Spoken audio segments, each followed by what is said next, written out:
বর্তমানে ই ফুটবল জনপ্রিয় একটি গেম। এই গেমটি আমি নিজেও খেলি, আসলে আমার কাছে খুবই ভালো লাগে। অনেকে এই গেমটি খেলতে পারে না, খেলতে না পারার কারণ হলো এই গেমটির কন্ট্রোল কিছুটা কঠিন। অনেকে খেলতে পারলেও হাত দিয়ে খেলতে গেলে হালিতে হালিতে গোল খায় এবং ম্যাচ হারে। আজকে আমি তোমাদেরকে দেখাবো কিভাবে খুব সহজেই প্রতিটা ম্যাচ তোমরা জিততে পারো এবং বেশি বেশি গোল দিতে পারো।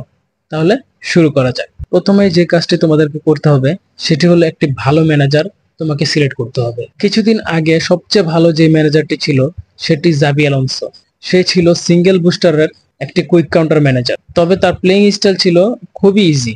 বেশি বেশি গোল করতে চাইলে এবং বেশি বেশি ম্যাচ জেতার জন্য জাবি আলোনসো বেস্ট একটা অপশন ছিল তখনকার সময়। কিন্তু বর্তমানে আরো একটি জাবি আলোনসো কোনামি দিয়েছে, যেটা কুইক কাউন্টার এবং পজিশন গেম, যেটা আরো বেশি কার্যকরী। তবে এটার প্লেইং স্টাইল আমার কাছে বেশি একটা পছন্দ হয়নি। আগের বার জাবি আলোনসোর প্লেইং স্টাইলটা আমার কাছে বেশি ভালো লেগেছিল। তখনকার সময় সবচেয়ে বেশি রেটিং ছিল 88, কিন্তু সেই সব ম্যানেজারকে মারা খাইয়ে বর্তমানে চলে এসেছে 18 এর ম্যানেজার। কিন্তু এদের একটারও প্লেইং স্টাইল মোটেও ভালো না। এই জন্য আমার কাছে মনে হয় এখন কিছুটা মজা কমে গেছে। তোমাদের কাছে কি মনে হয় তোমরা প্লিজ কমেন্টে জানাও। দ্বিতীয়ত যে কাজটি তোমাদের করতে হবে, প্লেয়ারদের একটি কম্বিনেশন তৈরি করতে হবে। কিভাবে তৈরি করতে হবে এটা একটি একাডেমিক আলোচনা। এটা দেখানোর জন্য পূর্ণাঙ্গ একটা ভিডিও বানাতে হবে। সংক্ষেপে বলতে গেলে প্রতিটা প্লেইং স্টাইল একটি করে প্লেয়ার তোমার 23 জনের স্কোয়াডে রাখবে। প্লেইং স্টাইলের যে লিস্ট সেখানেও তুমি 22 ধরনের প্লেয়ার পাবে। তৃতীয়ত যে কাজটি করতে হবে ফরমেশন। মূলত যেই ম্যানেজারটি তুমি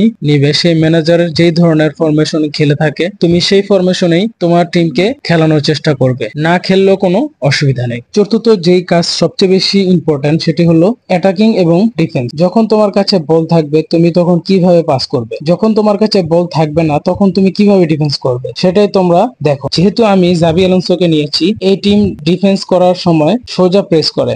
আমি আবারও বলছি, এই টিম ডিফেন্স করার সময় সোজা প্রেস করে, অপোনেন্টের কাছ থেকে বল ছিনিয়ে নেয়। দেখো তোমরা কয়েকটি সেভিং। যখনই অপোনেন্টের কাছে বল চলে যাবে জাবি আলোনসো কোচের ক্ষেত্রে, তখন সোজা স্ট্রেট প্রেস করা লাগবে।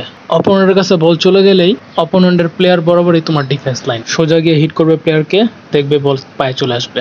এ তো গেল ডিফেন্স। এখন অ্যাটাক কিভাবে করবে? জাবি আলোনসো কোচের ক্ষেত্রে অ্যাটাক করার সময় তোমাকে সোজা স্ট্রেট পাস করা লাগবে। এখন যেহেতু তোমার কাছে বল চলে এসেছে, এখন তোমার পাসিং লাইন হচ্ছে এটা। পাসিং লাইন মেনটেন করার কারণে আমি খুব সহজে একটি গোল দিয়ে দিতে পারলাম। তোমরা একটু খেয়াল করো কতটা সহজে এই গোলটি হয়ে গেল। এভাবে প্রতিটা ম্যাচে তুমি পাসিং লাইন মেনটেন করে খেললে পাসিং বিল্ড আপ করতে তোমার অনেক সহজ হবে এবং বেশি বেশি গোল তুমি খুব সহজে করতে পারবে। বন্ধুরা, আমি তোমাদেরকে আরো একটি জিনিস দেখাতে চাই। পাসিং লাইন মেনটেন না করে খেললে কিভাবে মিস পাস হওয়ার সম্ভাবনা থাকে তোমরা একটু খেয়াল করো। এখন আমার কাছে বল, এখন আমার পাসিং লাইন হচ্ছে এটা। আমি তোমাদেরকে আগেই বলেছি জাবি আলোনসো কোচের ক্ষেত্রে পাসিং লাইন হচ্ছে এই স্ট্রেট। এই স্ট্রেট পাস না দিয়ে যখন আমি সাইডে পাস দেওয়ার চেষ্টা করলাম তখনই মিস পাস হয়ে গেল। পাসিং লাইন মেনটেন না করার জন্য এটা হলো। এক একটা ম্যানেজারের এক একটা পাসিং লাইন থাকে যা আমরা ম্যাক্সিমাম গেমাররাই জানি না। তোমরা যদি কোনো ম্যানেজারের পাসিং লাইন জানতে চাও তাহলে আমাকে অবশ্যই কমেন্ট করো, আমি তোমাদের জন্য ভিডিও বানাবো, সেটা যে কোনো ম্যানেজারের হতে পারে। আজকে এ পর্যন্ত। যদি আমার এই ভিডিওটি আপনাদের ভালো লেগে থাকে তাহলে অবশ্যই লাইক, কমেন্ট, সাবস্ক্রাইব করে বেল আইকনটি অন করে দিয়ে আমার সাথেই থাকুন। সবাইকে অনেক অনেক ধন্যবাদ। আসসালামু আলাইকুম। আসসালামু আলাইকুম আলাইকুম, আসসালামু আলাইকুম।